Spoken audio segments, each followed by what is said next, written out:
Did I tell you I had night terrors the other day?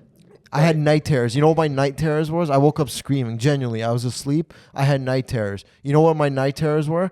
I had a dream that that there were little kids and they were carrying severed heads and they were putting those severed heads into suitcases. And then a comic I know found the suitcase and opened it and went, "Whoa, what the hell?" And then an atom bomb went off and I woke up screaming. I'm like, Dude, what the hell? You've been talking about atom bombs lately. That's sick that it made its way into your sleep. And then recently, before the atom bomb went off in my dream, the rest of my dream played out like found footage, like a found footage movie, like the Blair Witch Project, basically. That's what my my dream was. It was kids putting baby heads into severed suitcases, then the Blair Witch Project, then a bomb goes off, and I wake up screaming, and then my mom goes, "What's wrong?" I'm like, nothing, nightmares, I gotta go back to bed. I went back to bed, no more nightmares, and everything was fine.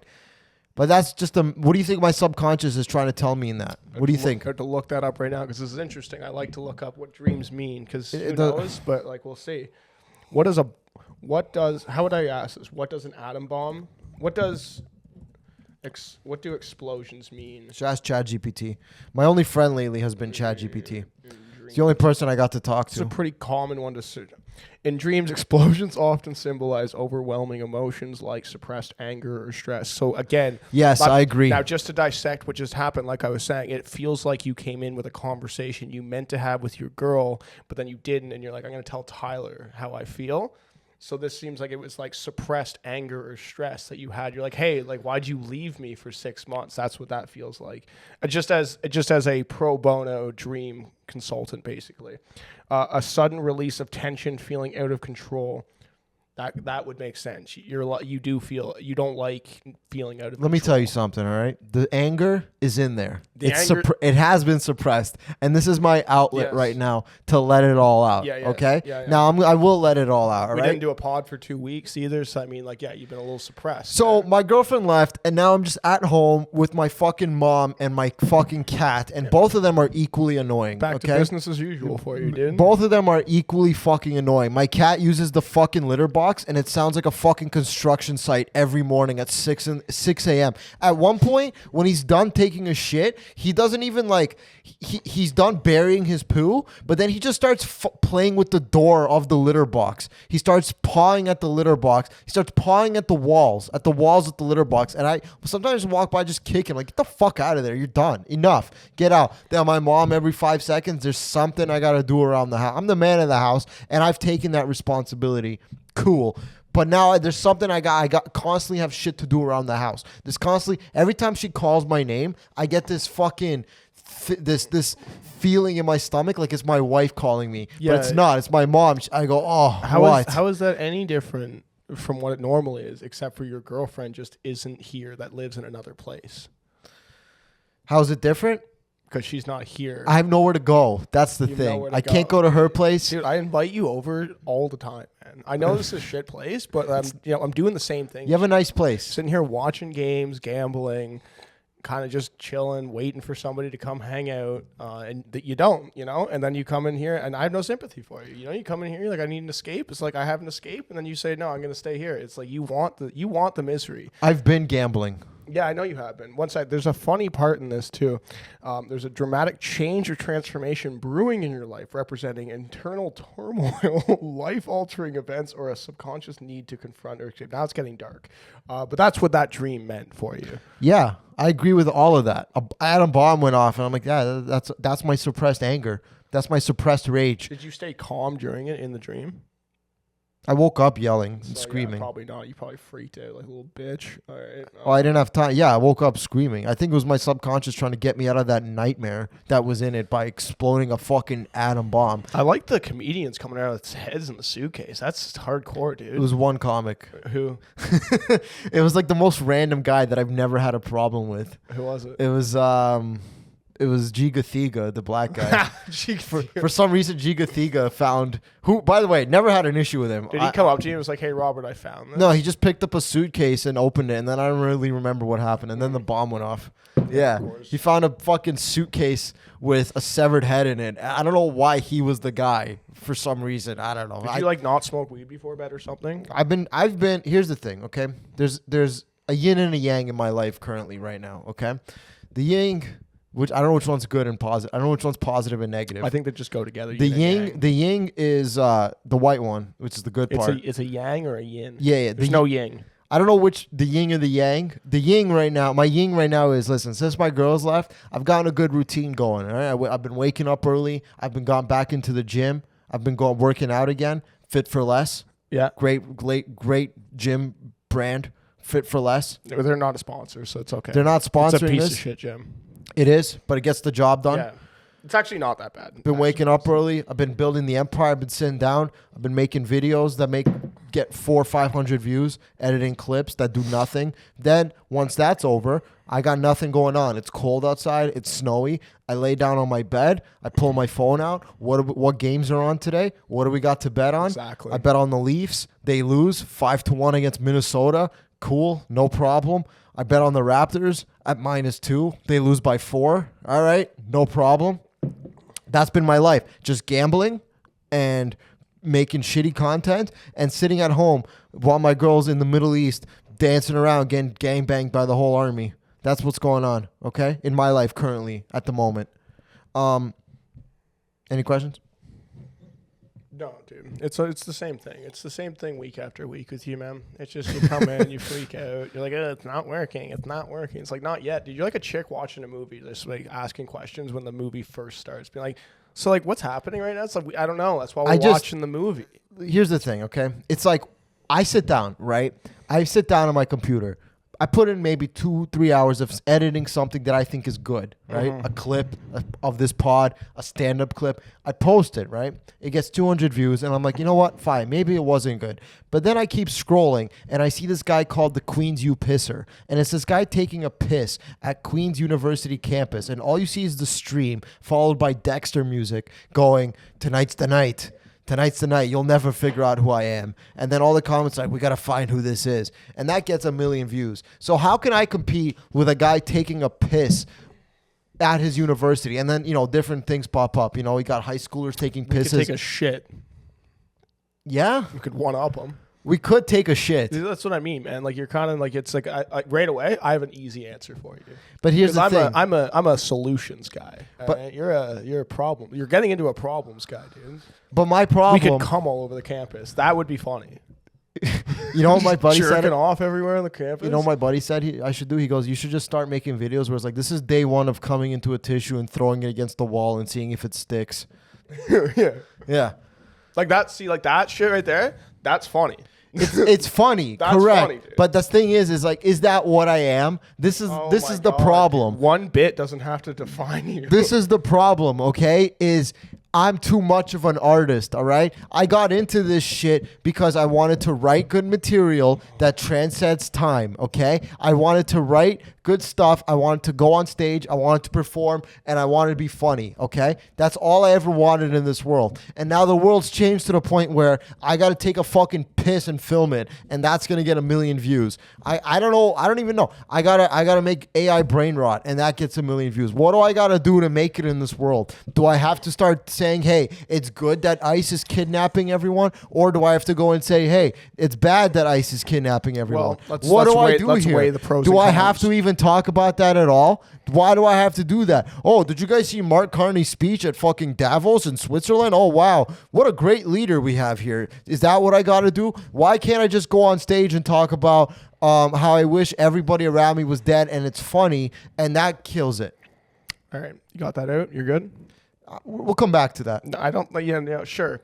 Robert, you can do whatever you want. That's the thing. That's kind of the issue here. Yeah. This is like an overstimulation.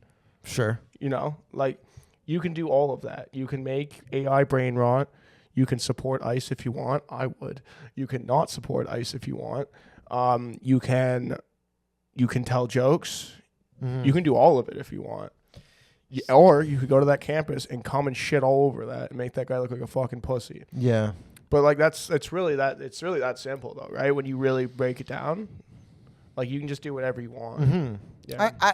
You know, You go outside and kill yourself right now if you want. that's a simple way to look at it, right? It's not really though. It's like the most rational way to look at it. It's like you can do whatever. But your question is, how do you become famous? That's really what your question is, though. My question is how do more, I get fame? How do I get famous, but on my terms? You know, how do I get it on the terms of this is how I want it to be? This guy, you know, anyone can become famous. I could go take a fucking piss at Queens U, sure, no problem. But the question is now, do I want to become famous while also keeping my integrity? So now it's either do I keep my artistic integrity and be poor and be a poor Canadian loser and go, oh fuck yeah, there, bud, I'm doing yuck yucks for Winnipeg next week, or do I give up my artistic integrity, start commenting on ice videos or whatever's the trend at the time, and you know what? I'll make it. I'll have $1 billion trillion in the bank. What's more important to me? Here's going to be a tough question for you, Robert, and I apologize for this in advance. How much artistic integrity do you think you really possess compared to the average person? A lot. Okay. Now let me just draw some examples. When you make a clip, it's not like you make a clip because you're like, oh, this is a cool idea that I thought of and think it was good. Yeah. You're like, no, you saw a bunch of AI slop and you're like, how do I replicate this and make mine popular? So that's one strike against you for artistic integrity. Yeah, I guess. You know what I mean? I still want the views, though. You know, Yeah, I'm in this of course constant. you do. So maybe there's a part of admitting that you don't actually have that much more integrity than anybody else. You're just like everybody else out here trying to get fame quickly and as fast as possible, and you're letting go of the integrity more and more every day, and that's more the battle and more you're every day because you want to have integrity, but you want to have it all. I don't know. I don't have answers, dude. I got nothing, dude. I got like 7 minutes maybe right now. Listen, I got man. 7 decent minutes right now. I don't have a clue, but I think that's the question we're asking right now. Let me tell you something, man. All right. Okay. I'm under the belief that you know the saying. There's a belief that you make good stuff, right? You make good, honest things, and the people will come. I'm under the impression that that's now a thing of the past. And now what you got to do is you got to throw all that out, right? And go, you got to make the things that people want. You are feeding the machine. It's not about you anymore. It's about feeding the machine of what people want to see, okay? It's not about this shit anymore, all right? All right? The point is, I will always live with my mom, okay? I will always be doing yuck yucks nothing forever, all right? Now that's where it's at, okay? I sit at home and I gamble, and it's fun. It's a lot of fun. That's okay? a good time. It's a lot of fun sitting in the dark with red LED lights around you, gambling, okay? Yeah, you love red lights, dude. It's so weird. The red lights are good. It's You're good for your Sith skin. Lord, dude. It's You're good for your Anakin skin. Skywalker, man. Me and let's talk about this. Let's switch gears. This is funny. Me and my friend, a good friend of the show, Greg Pallone. Sure. We Good got friend into a of the little. show, We yeah. got into a little bit of an argument. It was pretty funny. It was very funny. stuff, yeah. We were playing Warzone. We were playing Call of Duty Warzone, and I started telling him how I feel like sports betting is more profitable than investing in the stock market, and he did not like that one bit. He got rage baited very hard. We were like, "Yo, sports betting is more profitable than putting money into the stock market." Okay, there's a lot of different. We're gonna bring him on. We're gonna have a debate, but we go. Listen, man, I prefer to put my money in sports betting than I would into the stock market. I have money in the stock market and I have money in sports betting, and I've currently seen more returns into sports betting than I have in the stock market. What do you think? What do I think? Yeah, what do you think about this theory of mine? I have things to back it up, but I just want to hear. I think there's good arguments for both in the sense of like with the stock market, like you're trying to predict like up and down like markets and stuff. I don't know if he fully understands like how sports betting works, where it's like very similar to what like the stock market is, where like people dictate markets based on like who like what side are they betting on, which is essentially like buying a share or whatever. I don't know, man. I think it's like if you have enough money, sports betting is a very profitable thing if you're good. Let me tell you something. What is his argument to say? Here's his argument. Because like to me, they're both parallels. They're both one and the same essentially. Here's the arguments, okay?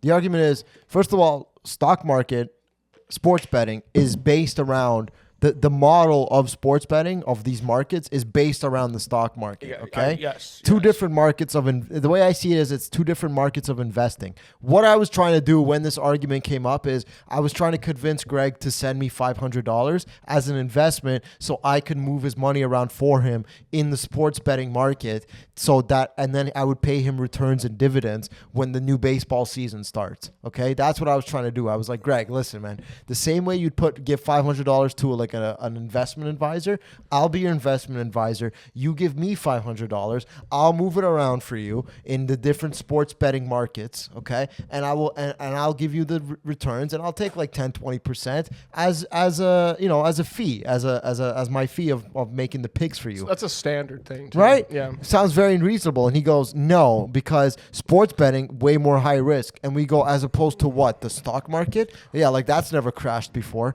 Like the stock market's never collapsed before. Put it like this, all right? It's the same fundamentals. When you make a bet, if 100 people bet on one thing in the sports betting market, the line changes and becomes a higher price. If 100 people bet into a stock, the stock becomes more expensive. It's the same model, okay? Yeah. It's the same thing. It's just another market of investing. I go, you put your money in stocks, you put your money in the S&P 500, you buy metals, you buy fucking all this shit. Why not get into this other market and I'll be your investment financial advisor for you? I don't see a hole in that argument. I don't see a hole in that argument at all, right? I don't see it at all. And then he goes, well, what if you lose it all? I go, well, with any investment, there's always a risk of losing it all. Which is the right answer to give to. That's something that a stockbroker would say to you. Right? Yeah. I go, I would ask, what are you willing to, what's your risk tolerance? What's your... And that's a good way to put it back on him, too. It's like, are you a bitch or are you not a bitch? That's a good question. And I go, Greg, you don't need to research anything. You don't need to do anything. You let your money work for you, okay? You let it grow and compound by giving me $500, and I will move it around. I will make different baseball investments for you. Different baseball investments. Investments for you, okay? I think that's the thing is we're not using that terminology. It's like if we start saying investments, like we just got to start breathing that into the world. Like this is investing. It's Sunday. I'm investing today on Sundays. We're investing. You give me $500. That's a good bankroll size. I can move different units around for you, okay? And then I go, Greg, I'll send you a spreadsheet every month, okay, of what I put your money into, okay? And then you'll see what my RTP is, my return on percentage, all right? I killed it last baseball season. I just need you to finance my bankroll, all right? Is that so much to ask? That's what we're all looking for, too. I just need someone to, I spend a lot of time watching. I just need someone to finance this, dude. I feel like these are solid arguments I've been giving him, all right? Just give me money to gamble with. That's not that. What's his reasoning why it's higher risk in the because I get what he means. I actually don't know what the nitty gritty of why it's higher risk. His thing is like, I could put this much into a stock and leave it, and then in like a year or two it'll be worth more. But it's like, well, how do you know that? Well, yeah, so you don't know that. If we bet and you have to wait a year or two. If we were betting like minus 250s every day and just kind of nickel and diming our way up, that's kind of the same thing to me too. Yeah, like you're probably gonna win most of the time on those, so you're just slowly gonna grow your money, your bankroll. That's what I mean. Yeah. And I'm like, Greg, I will grow your money for you. Exactly. Okay? And then that goes back to the other question: what is your threshold for risk? What's your risk tolerance? Exactly. Yeah. And I go, if you lose it all, okay, but if I lose it all, right, that's the risk you're taking because this is a high risk market. Yeah, no, no one's denying it's a high risk investment, sure, but anything's a high risk investment. It's all bullshit at the end of the fucking day. All right, the stock market is fucking bullshit. There's nothing happening. All bullshit, you're getting into deep water. What would you rather do? Getting into deep water. What would you talk about things we don't understand? What would you rather do? Would you rather put your money on something you could watch happen in real time, unfold in front of you on a TV, or would you rather put your money into some fucking company nobody gives a shit about that you put your money into this company, and would you rather this company just you don't know what the fuck these guys are lying to you. They can't lie with sports betting. You're watching the game in front of you. This AYZ company, you put your money in, they go, we have great projected earnings for Q3 revenues, and then by Q4, like, we lied. Sorry, there's nothing left. This company's fallen down under. Yeah, like I got lied to. Yeah, no, I mean, like, these are big things, and then like if we go on the other argument that people always make, they're like, like sports are fixed or whatever. We're not going to get into that debate. We don't know for sure. We don't know if it's exactly fixed or how it's fixed, why it's fixed. We know it's like there's fixing that goes on, but I don't know if it's just a part of the game. I think there's some selfish people out there, so I'm not really willing to give that argument up. And I there's really, honestly, to me, this conversation is 1-0 Robert Khakham podcast. I want we'll see him. what Greg has to say when he comes on. We're gonna bring him on, and we're gonna do an hour debate of stock market versus gambling, and I'm gonna win. I don't think we should ever bring him on. And we should sports just every betting. week come back with more fuel for our argument. When we're up like 5-0, we bring him on. It's like we just bury him. I say this because I know he listens to the show, and I know he's gonna get super fumed when he listens to this at his don't even say his name anymore, man. I don't need his bad. We're gonna bring him on. Do you want to have fun with your money, or do you want to be a dork? Like, it's a pretty simple question. His argument is like, okay, man, yeah, that's why like Warren Buffett. You know, how come Warren Buffett's not sports betting? How come Warren Buffett? We don't know that. We don't know what Warren Buffett goes. How come Warren Buffett like? Didn't make his billions on sports betting? Because Warren Buffett's a pussy. What do you mean? Because Warren Buffett is old. That's why. Warren Buffett analyzes if he's getting a muffin or a McGriddle when he goes to McDonald's. I'm not interested in that guy. I'm one of the best baseball bettors on the planet. All right. You're literally, and I'm giving you big statement. I'm giving you free. Like, you give me a small listen, and then so we worked out a deal, kind of. I go, look, man, how about this? How about I put in my money, all right, on this baseball season? Okay, we keep track of every pick. We keep track of up and downs. Then we calculate a percentage of what my win percentage is, right? You know, wins and losses. We'll calculate a percentage, right? Then I'll give you that percentage, right? Let's say I'm up. Let's say I have a 60% win percentage, for example, right? Then what I want you to do. That would be incredible if you did that. What I want you to do is I want you to put money in a stock at the beginning of the baseball season, okay? And I want you to, at the end of the baseball season, show me how much you got return on that stock, okay? And then I'll show you what my return was on baseball. And we'll see what the higher return percentage is. That's the best way to do this. Don't do this thing of like, give me your money and let me do it. Like, just compete with them. Let's see who does more. And he goes, now it's going to be tough though, because you guys have to start, obviously, like, not going to be tough. You have to start with the exact same amount of money. Yeah. And then we see whose grows. Yeah, sure. Yeah. Let's go. You put $200 in a stock. I'll put $200 in my Bodog account, in my sportsbook account. All right, and then we'll see who's up more by the end of the day. Okay. Yeah, and like, I mean, like, listen, that's not necessarily a fair one, because he's going to try and like diversify his portfolio. Maybe you should diversify too. You know, after you're done baseball, maybe there's like a cricket game on or something. Sure. You start like trying to like cheating the lines a little bit.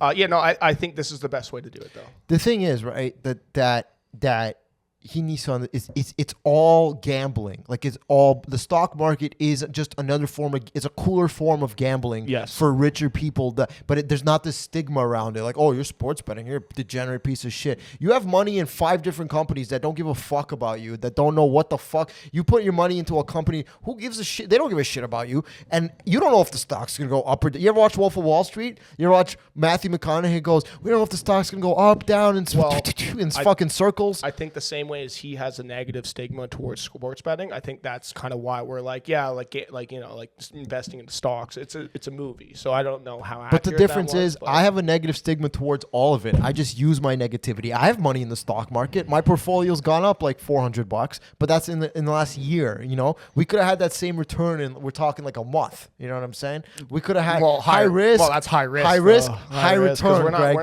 not. Greg, I don't know. Do a fucking line of blow. Give me some money to fucking gamble with. See, okay. This is where you're gonna lose the argument. Don't go to that. Don't get emotional. Don't get emotional on me. It's the same fucking. Stay rational. Stay in the pocket. All gambling. Money is fucking bullshit. We've had this discussion so many times on this podcast, and we're gonna keep bringing it up. All right.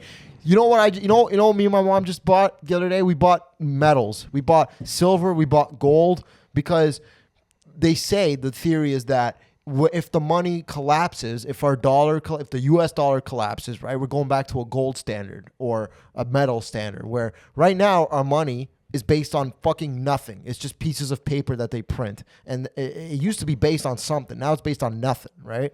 It's all just... It's all make believe. It's all like, you know, this is a $100 bill. Yeah, but we say it's worth 100. It's not based on. It's something that we created, correct? So now you're putting this fake money into this fake market, the stock market. You're putting this fake money into this fake stock market. Okay, so it grows more fake money for you, and then in the end of the day, if all of it collapses, it's worth nothing. right? At the end of the day, if it all collapses, if the dollar goes away, it's worth zero. If the stock market collapses, it's worth zero. So why not just put this nothing money into a nothing market, which is sports betting again? But the only difference is, hey, I get to watch these events unfold in front of me. And there's no gray area. There's no miscommunication here between me and what's going to happen with this company.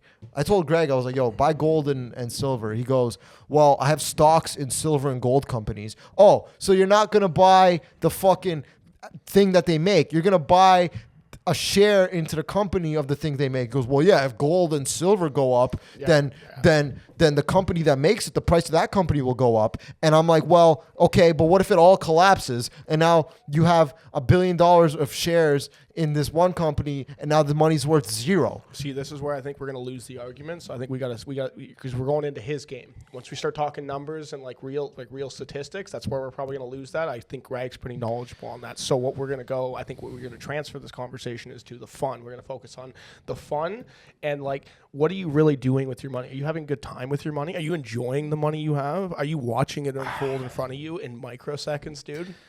Are you watching sick interceptions? Dude. You know what I mean? Like, that's what you got to frame this conversation into. It's all the same, and this is why this is better. It's because it's fun. This is why you're on the show right here, okay? This is why you're on this podcast, okay? Because, you see, I go off on these things, and it's your job to come in here and pivot and tell me which way to go, just a quick pivot, because I'm on the same page as you. Gambling is so much fun, and I would never want to stop sports betting. See, but here's the thing. I'm trying to evolve it, all right? I'm trying to evolve it from being a fun time. I'm trying to evolve gambling from being a fun time into being a form of investing. No. That's what separates. See, now as we get into this, that's what separates sports gambling from investing, though. That's what. Like, you know, and like what we need to do is we need to change the whole stigma around sports gambling. Like, oh, you're a degenerate. It's like, oh no, you're just a fun guy. We need to start shining the light on these investors. I mean, like, you guys are fucking losers, dude. You're boring losers. Oh, you bet on sports? Oh, dude, you must be great at money management. Oh, you own a house? Good for you, man. Did you bet on the Lions -3 this week? Did you hit that this week? I will say, Greg did give me some stock picks a year ago, and they have gone up. And so that's what I'm saying. It's his. Listen, it's two different games we're playing here, right? Don't play his game. I'm trying to get him to see my game, exactly. Right? I'm trying to return the favor. I know that's coming off like I think he's a dumbass. I don't. I think he's a very smart financial person who knows a lot about investing. But however, when you start questioning it, he gets a little defensive and goes, "Fuck you! You can go lose all your money on sports betting." And I go, Greg, I want to return the favor, okay? You gave me some good stock tips that have increased my portfolio. What I would like to do is give you some good baseball investing tips that will also help increase your portfolio. The only difference is I'll be managing your portfolio by you giving me your hard-earned money to move around. Yeah, to move around. I'm a mutual fund investor, bro. The thing is I've heard you guys have conversations, just to create a little context for if there's anyone else listening besides Greg. Like, when you guys talk, it's very combative. I have the same relationship with my brother. Sometimes we get caught in these things where, like, we're not even giving each other information. I'm just trying to make my point better than his. Yeah. And I feel like that's kind of where this conversation got lost in translation, because why would he be mad at the motive of you just being like, hey, come into my world for a sec? Why would anyone be mad at that? I think you shit on the stock market. I did. I did. And then you said, this is sick. and now we're here, right? And now we have to set up a Royal Rumble where he's going to sit in the middle and me and you on either side, convincing him that we're right. That's going to be a fun dynamic. I shit on his world. Of course you did. I shit on it. And then I go, hey, man, by the way, you know what's better?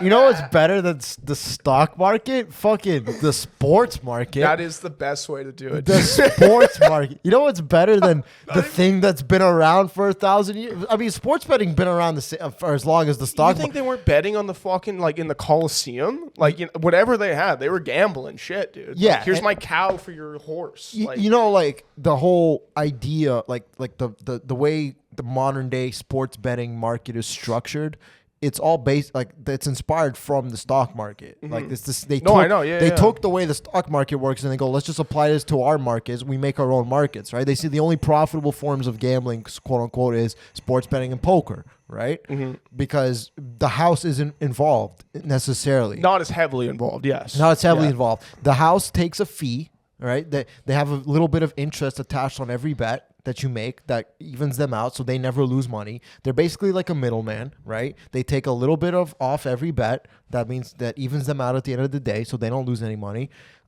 When you place a sports bet, who you're playing against, sure, you're playing against the house a little, but you're playing against other people as well who are also betting, right? That influence the prices of the lines, influence the prices of certain teams and certain things that you want to pick and certain whatever, the certain, what I'm trying to say. Same thing in the stock market. You can gamble on the fucking stock market. You can put in call bets. You know what a call bet is? A call bet is you can bet on if you think a company's stock is going to go up or down. Yes, you can bet on you can invest on somebody's investment. I forget there's a term for that. I'm not smart enough to know that, but there is a term for like if like somebody's like, I'm going to invest in this, I'm going to invest that he's right on this. And then that kind of keeps going until you get like a market crash, essentially. I'm not sure exactly. I know that's like very like hack way to explain that, but that is like kind of the gist of how that. I know there's something called a call bet. I'm not sure if that's you're betting on. I think it's similar. I think we're talking similar things. Yeah, there's a call and a put, I think, and I don't know which one goes up and which one goes down. But my point is,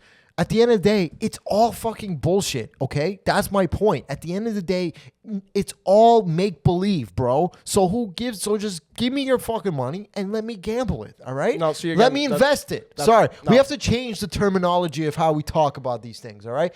Let me invest your money and move it around in different baseball investments, okay? That's the point I'm trying to make here. Yeah, no, but again, that's where you're going to lose the bet is when you kind of like give up and you get emotional about it. Like we have to stay in the pocket on this. It's about fun. It's about what are you doing with your money. It's all math at the end of the day. All math, all right? Okay. We can live with that. We're looking for value. We're looking for value. All right? Yeah. The other day, the Leafs were playing, all right? I don't know shit about hockey. I don't, okay? But I have an account with Bodog, the sportsbook, and I have an account with FanDuel, all right? I go on FanDuel. I saw the Leafs were at home, right? -1.5 on the Leafs to win was, so for them to win by 2 or more goals, for the non-DGens listening to this, for them to win by 2 goals, FanDuel had it at +130, right? Bodog had it at, same thing, to win by 2 goals at +150, bigger pay, right? Yep. And I go, there's a little discrepancy here. And the Leafs are at home, playing against a whatever team. You know what? It's value. It's expected value, positive expected value on this, right? Even though it's coming off as negative. When you convert the +150 to a percentage, the percentage is something like, and you take away the house's interest vig on it, the percentage is something like equals to like 38 something percent, right? So now what you're betting is, okay, if the +150 is 38%, the book is basically saying, we're giving you a 38% chance that they'll win by 2 or more goals. If you think that that's a lower number, you think they win by more than 38%, you bet on it. So I did. I took it. Do I know shit about hockey? No. I go, you know what? I get to bet on the Leafs. This is good value. I did the math. I feel like they win by 2 more against this team 38% more of the time. And it hit, and I fucking won. And in that moment, I'm like, yeah, Greg, give me your money. Please, send me $500 bucks. No, I am literally Robert De Niro from Casino. I think more what happened is you saw +150, and you're like, oh, sick. That could be a lot of money. Because +150 is not a good bet. It's not a good expected value. See, we got to change the terminology that we talk, all right? No, it's like it's good if you have like some sort of inside knowledge on it, though. The inside knowledge was I feel like they win more than 38% of the time at more by 2 of them more. It's the probability of if you take these 2 teams, exact same circumstances, do the Leafs win by 2 more than 38% of the time? If you do think they win by more than 30% of the time, it's a good one. FanDuel had it at +130, which bumps the percentage up a little bit. And I go, I still think they win more by that percentage, right? That's like 42% or something. So I go, you know what? Fuck it. I'm taking it. Let's go. And it hit. I go outside. I look at the bright stars. I smoke a cigarette, and I go, I control this city. You smoked a cigarette? I didn't smoke a cigarette. I should have. Yeah, no, I go, I run this town.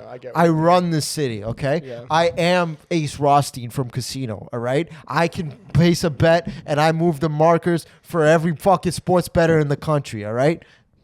Anyways, my point is now the unit size didn't really matter how much I wanted. I put $25 on it, but that's not. It's important. I could have put $250 just as well and had a $10,000 unit. The amount you're betting doesn't matter. It's about making good picks. Right? That's something Greg is not in my world. He doesn't understand value. When you gamble, on sports, it's a probability. Well, You're betting on. It's a probability game. It's not a fucking estimation game. You see what I'm saying? It's a probability. It's the thing with Greg I found is Greg's a funny guy. Greg makes me laugh. He's not necessarily a fun guy, so it would go against him like to be a degenerate though. He's very much like investing money, like focusing on like shows. Doesn't really drink. Doesn't really party.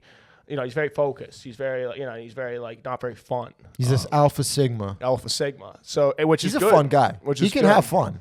This is good. I never personally experienced Greg to be a fun guy. He's a funny guy. That's like if I go to like a jewelry store and I go, hey, you know what, yo, see all this jewelry and shit you guys put all your value in? Fuck all this shit, all right? What you guys got to do is go collect fucking aluminum cans and go get some bottle caps. You get 10 cents for fucking every can you get. That's a funny way to like make that like that analogy that's what sports betting is essentially. It's just people boots to the ground collecting cans. That's kind of what I came in. It's like I go into a jewelry store. I go, you guys are all wrong. This is not how you make money. You guys are stupid. This is bullshit. This is highbrow. So I understand if he got a little defensive about it, and nothing personal. You know, nothing personal. Great friend of the show. We love him. He's gonna come on eventually. We got to start having more guests on. That's something we got to do. But yeah, you know, like that's what I mean. I'm just look. This is my mindset now that my girlfriend is gone in the Middle East, and I'm just at home all day. It's cold. It's snowy.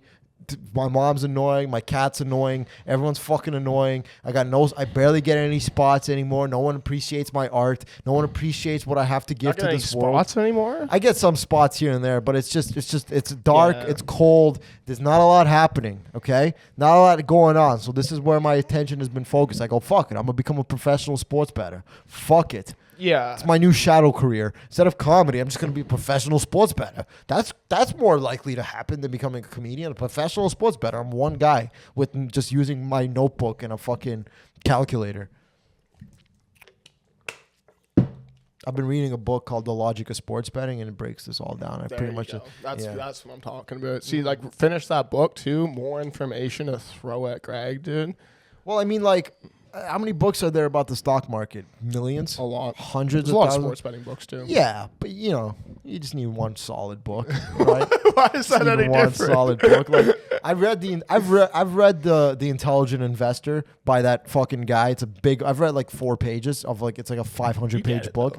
I understand what this guy's trying to say. He's saying, bro, it's like, okay, Kevin O'Leary's fucking. I read his book. He runs a mutual fund something company. He goes, here's what you do. You invest, you always reinvest the dividend, you never reinvest the principal. That's what I do every day on fucking sports bet. I put in 100, I win. I put down a $25 bet. I win 25. That extra 25 is my dividend. And then I reinvest that and we run it up without reinvesting the principal of my $100, right? Sometimes it loses and I go on full tilt and I go play blackjack hands. And then I just say, fuck it. But that's, you know what that is? That's hedging the bets. All right. That's hedging. Well, that's not hedging. That's getting it back. That's trying to double down. Now I've turned into a hedge fund. All right. When I start going on tilt and playing blackjack hands, now I've turned into a hedge fund. All right. That's what that is. Well, I don't think that's hedging, but I get what you mean, though.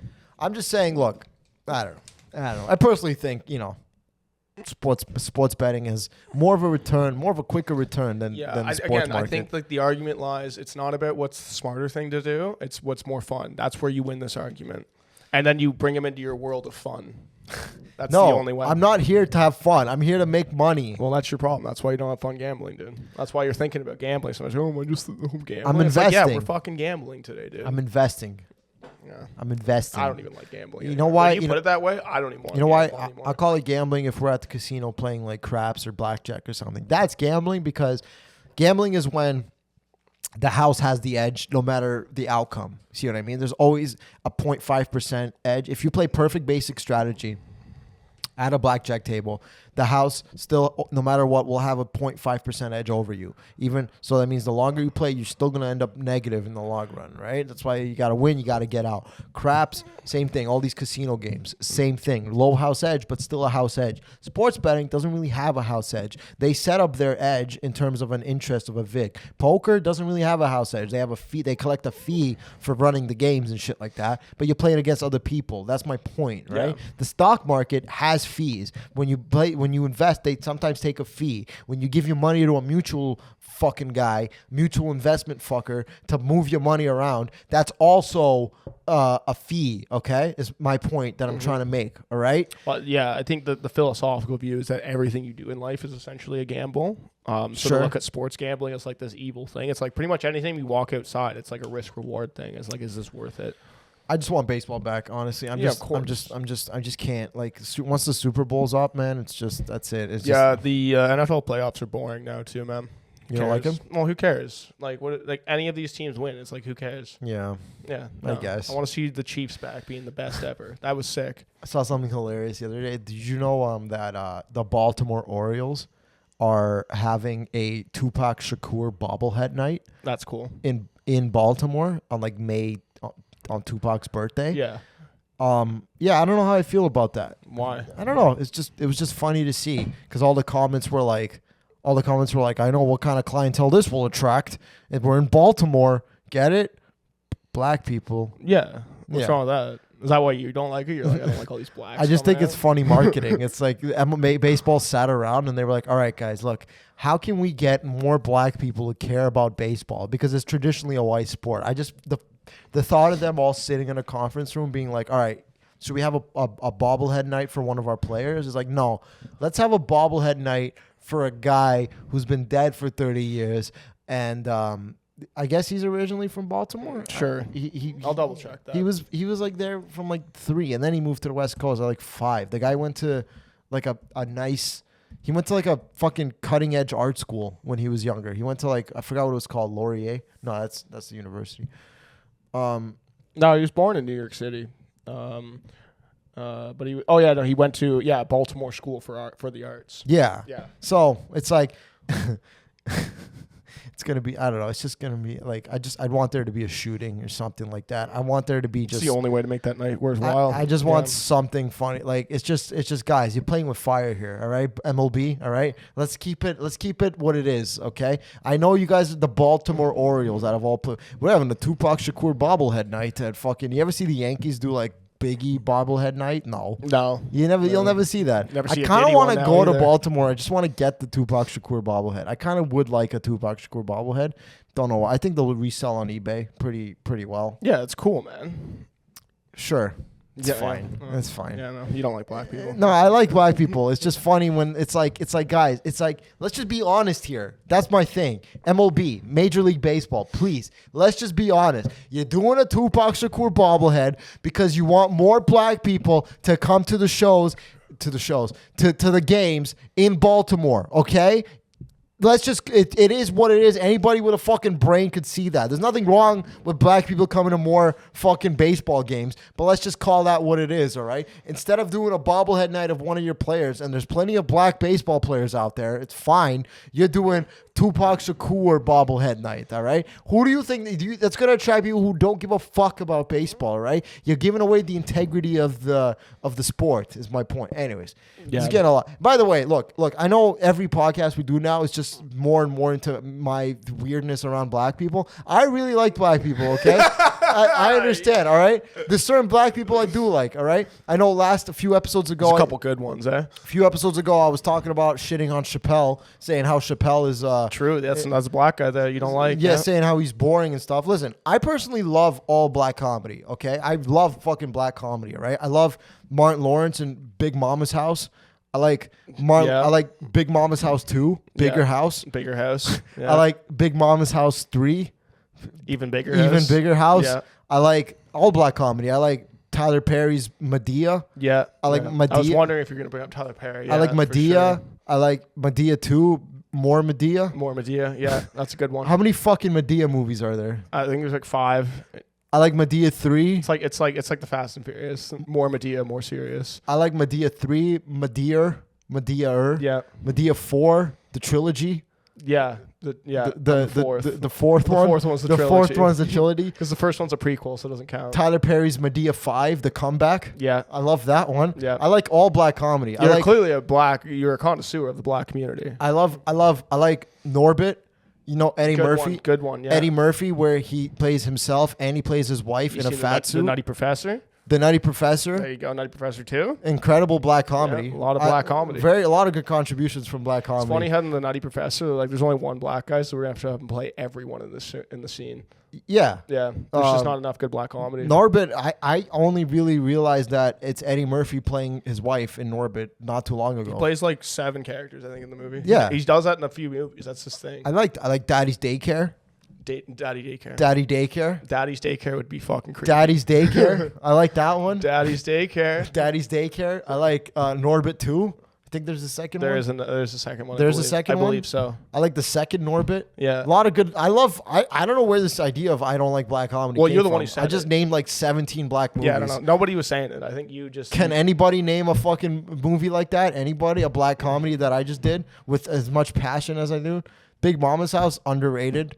One of Martin Lawrence's finest films. Yeah. I mean, now we're kind of just circling the wagon on this. When you bring up Martin Lawrence, people think of like, Bad Boys and Blue Streak. I think of Big Mama's House. Exactly. You think of the lighter side of them. I think of like, I like Ice Cube's movies. I like that Vacation one that he did. What's the Vacation? What's that one? Are We There Yet? Are We There Yet? Yeah. I like Are We There It's a Yet? good black comedy. That's a great fucking black. The second one? That's a family one, too. That's which a is family rare for one. black people, yeah. Dude, it's G-rated. Yeah. I think, or PG-13 at least. Well, it was just so cool because it was cool to see like a black father in a movie. That doesn't happen often. Then there was a sequel, Are We There Yet? Which is Are We Done Yet? Are We Done Yet? Are We Done Yet? Yeah. Love Are We Done Yet? Which is, again, crazy because the father stayed for even longer. Which is, again, just crazy. I like Boys in the Hood. Boys in the Hood, yeah. Boys in the Hood. Yeah. Even though, it's a little darker. Yeah. Gets a little darker, right? Nice, dude. I didn't even know I was doing that. Boys to Men. That's a great one. It's a great black comedy. Good one. You know when the guy gets shot at the end, he's crying Ricky. Hilarious. Very funny. Funniest black comedy. The funniest part at the movie is when he gets shot with the double barrel. Well, Chris Tucker shoots the guy. You're watching it. You're just like, finally. Rush Hour 1 with Hour Jackie 1. Chan. Yeah, that's hardly a black comedy, but yeah. No, it was perfect because you got blacks and Asians who historically don't like each other. Now they're together. They're coming together. Yeah, I love all black comedies. Guys, I don't understand where this idea came from that I just thought Chappelle was a little boring. I personally think Chappelle's material does not live up to Big Mama's House Some 1. could argue that Chappelle's gotten whiter over his career, and that's why it's not as funny I think if anymore. Chappelle put on a fat suit and dressed up like a woman, it would be very funny. It Would would be. be great. Instead of Norbit, it was like, Chappelle it or something like that. It was... Yeah, something like that, Yeah. Dave Chappelle presents Medea's House 1. Yeah. Whatever the Sure. fuck. All Yeah, the there you movies go. combined, There you right? go. All the movies combined together. Dave Chappelle presents Medea's House 4 Dave Chappelle presents Tyler Perry's House, presents Medea's. with Martin Lawrence and Big Mama's House. Yeah. Yeah. Inside of Big Mama's house. Dude, I'll be honest. I got stoned and I just started looking up as many black movies as there are. As like a black guy wearing a dress. Yeah, it did sound like a Google list. Yeah, it just was like the top 5 that came up. It was like I asked ChatGPT. It's surprisingly a lot. Surprisingly a lot of movies With black people in with there? black people where they dress up as like a big fat lady. Oh, yeah, sure. Yeah. Well, actually, I only know one. I only know Norbit, really. But I think Big Mama's House was like Big Mama's House. Oscar winner, to be honest. Should have won an Oscar in whatever year it came out. Yeah, it was just racism. What do you mean? That's why it didn't win. Just Yeah, it was racism. systemic racism Yeah. as to why Big Mama's House didn't win an Oscar. Yeah, everyone knows it. Nobody says it. Everyone knows So, it. guys, listen, I have no problem with blacks in comedy. I love black people comedy. Def Jam was honestly one of my favorite things, being a little more serious here. I love Jeff Dam. Jeff Dam. Jeff Dam. It's Jeff my Dam's a favorite great guy. favorite black comedian, Jeff Dam. Jeff Dam. Jeff- Guy. Jeff Dam. Yeah, Jeff Dam had that good bit where he says the N word 67 times. That's his thing. Yeah, Jeff I Dam. love black people, but I hate Jeff Dam. Exactly. Yeah. He said, Right? yeah. I like Chris Rock in Madagascar. Funny Black comedy. Great black comedy. Bunch of animals. Yeah. Bunch of animals get stuck on an island, dude. Black comedy. Yeah, absolutely. Right? I liked Eddie Murphy as Donkey in Shrek. Good black comedy. Great black comedy. Yeah. Gets invaded. The Shrek swamp gets invaded by a bunch of fairy tale creatures. Yeah. Clearly symbolism of gentrification in the black communities. I never saw Shrek pay donkey either. Seems like a slave. Black. Yeah. Yeah. Yeah. Black thing. All these fairy tale creatures move into Shrek swamp. Clearly a very serious representation of gentrification in the black communities. Exactly. By the evil white people. Correct? Yes. Yeah. And Hold on. Shrek's just kind of there, just being like, "Yo, bro, get off my land, dude." I'm pulling up. Wait. I'm pulling up my ChatGPT conversation with. Where is it? With ChatGPT. My ChatGPT conversation being like, fuck it, it's not here. It's not here. I have one just loud black comedians. What the hell was I talking about here? Oh yeah. I go. Cat Williams in one of his movies. Yeah. Was he ever in a movie? Yeah, I remember that movie. It was in one of those movies. It was a good one. Yeah, it was in one of those movies. Yeah, it was a good movie. Bernie Mac in Casino. Or sorry, not Casino. Ocean's 11. It's in Casino. That'd be sick. I didn't even see that. Here. Black movies where black guys put on a dress. Big Mama's House. Martin Lawrence as Big Mama. Big Mama's House 2. Big Mama's House like father like son. Norbit. Medea. Eddie Murphy. The Nutty Professor. Life. Eddie Murphy brief. White Chicks. White Chicks. White Chicks. Marlon and Sean fucking Wayans. Oof. Incredible. In Living Color. Yeah. Wayne's brothers in drag sketches. That's a good one. I personally like it when black people dress up as women, okay? Because I think it really symbolizes the black community in a good way. Because it goes, guys, we're open and progressive. Okay. Yes. Personally. Yeah. I don't know why traditionally they haven't. I don't know why all these black guys start freaking out as soon as somebody wants to put them in a dress and then they fuck off and then nobody ever sees him again. Chappelle, that's what he did. They wanted him to wear a dress or something and then he dipped. He's like, "Yo, fuck this, I'm out." He said no to millions and millions of dollars. Came back 10 years later. I still don't think it's the real guy. I think it's a fucking clone. But that's for a different episode. We're gonna do a whole expose on it. All right. That's it. I guess that's my rant on the black. I like it all. Okay. Not even a rant, really. Just proclaiming straight your up facts. Your love for straight up facts. Do you have any favorite black comedies, Tyler? I Am Legend with Will Smith. Great black comedy. Great black comedy. I Am Legend? Yeah, one of my favorites. Incredible. Yeah. The part when his dog dies in the bathtub, hilarious. How can you not like that one? All right. So funny, dude. You've been building the whole time to this. Like, when is he gonna kill the dog? I Am Legend with Will Smith. I Am Legend with Will Smith's dog.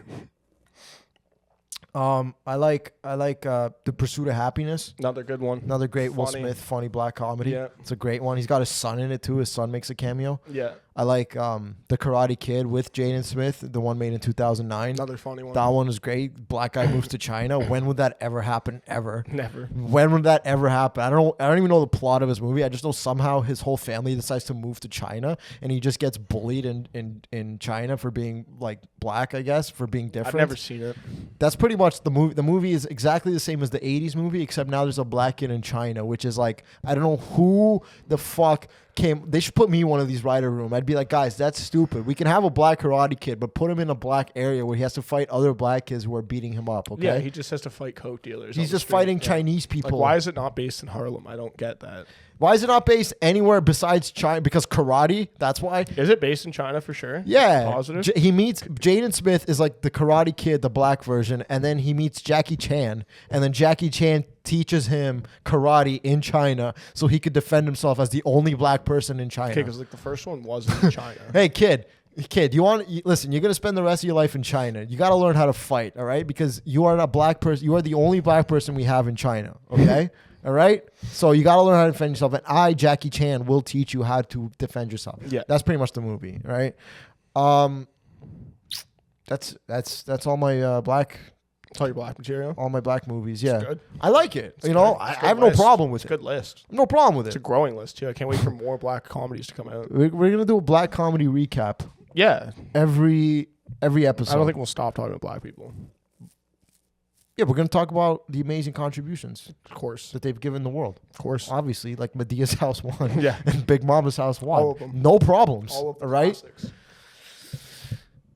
Thank you, everybody. I think let's end it there. Let's end it on a good note. Let's end it on a high note. Yeah. All right. Thank you, everybody. This has been the Robert Khakham Show. Thank you for listening. As always, we'll be back next week. Like, comment, subscribe, share this episode with your friends if you enjoyed. Thank you very much. That's been the episode. We'll see you all next week. Goodbye.